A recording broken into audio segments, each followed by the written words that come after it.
कुछ इस तरह यमराज ले जाते हैं शरीर से प्राण, सुनकर मौत से लगने लगेगा डर। दोस्तों, मौत एक ऐसा सच है जिसे कभी टाला नहीं जा सकता है, लेकिन एक सत्य ये भी है कि इंसान का केवल शरीर मरता है, आत्मा नहीं। पर इसी आत्मा रूपी प्राणों को यमराज किस तरह शरीर से निकाल कर ले जाते हैं, ये जानकर आपके होश उड़ जाएंगे। दोस्तों, हम हमेशा से ये सुनते आ रहे हैं कि आत्मा कभी नहीं मरती, वो बस अपना शरीर बदलती रहती है। लेकिन जिस वक्त आत्मा अपने इंसानी रूपी शरीर को छोड़ती है और यमराज के दूत उसके प्राणों को लेने आते हैं, तब आत्मा को कई सारे अनुभवों से गुजरना पड़ता है। गरुड़ पुराण में मृत्यु से पहले आत्मा को होने वाले अनुभव और मृत्यु के बाद होने वाली यात्रा के बारे में विस्तार से बताया गया है।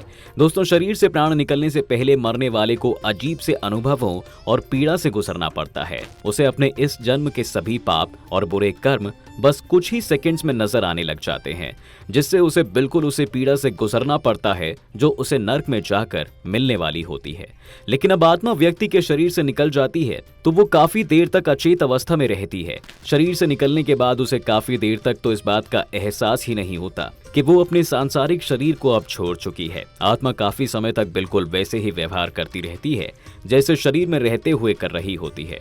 अपने परिवार और सगे संबंधियों को भी पुकारती है, लेकिन उसकी आवाज को कोई सुन भी नहीं पाता। लेकिन जब कोई उसे देख या सुन नहीं पाता, तब जाकर आत्मा को अपने शरीर से अलग होने का एहसास होता है।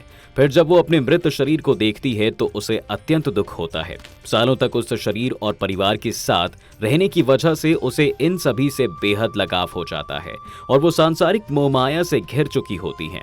इसलिए आत्मा अपने शरीर में एक बार फिर से प्रवेश करके अपने परिजनों से बात करने की कोशिश करती है।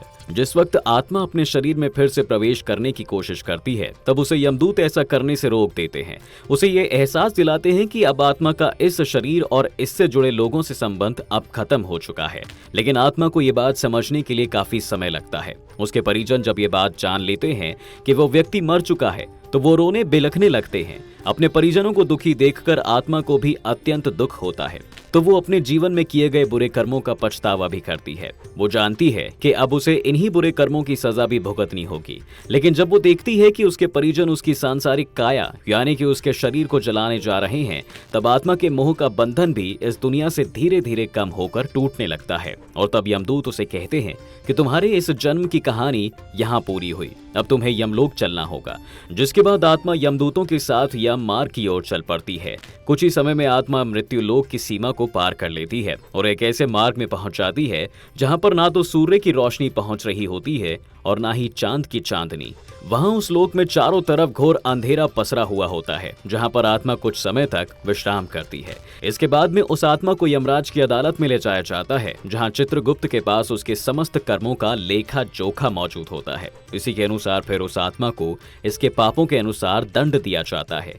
ये तय किया जाता है कि आत्मा को नर्क में जाना होगा या स्वर्ग में। साथ ही इस बात को भी तय किया जाता है कि उसे आगे किस योनि में जन्म मिलेगा। मृत्यु के बाद आत्मा की शांति और सुकून के लिए उसके परिजनों की भी कुछ जिम्मेदारियां होती हैं दोस्तों, जिससे आत्मा को जल्द से जल्द दूसरा जन्म मिल जाए और फिर वे प्रेत आत्मा की तरह भटकती ना रहें। हिंदू धर्म में किसी भी व्यक्ति की मृत्यु के बाद उसके परिवारजनों को उसका विधिवत रूप से दाह संस्कार करना होता है, उसके लिए पिंडदान करना होता है। 13 दिन तक आत्मा की शांति के लिए पूजा पाठ भी करवाया जाता है। इन सभी के बाद ही आत्मा अपने इस जन्म के शरीर और परिवारजनों के मोह से मुक्ति मिल पाती है। मृत्यु के बाद आत्मा के शरीर से अलग होने और यमलोक तक जाने तक के सफर की ये वीडियो आपको कैसी लगी दोस्तों, हमें कमेंट्स में जरूर बताएं। वीडियो को लाइक करें, शेयर करें और आगे भी ऐसी वीडियोस के लिए हमारे पेज को अभी फॉलो करें।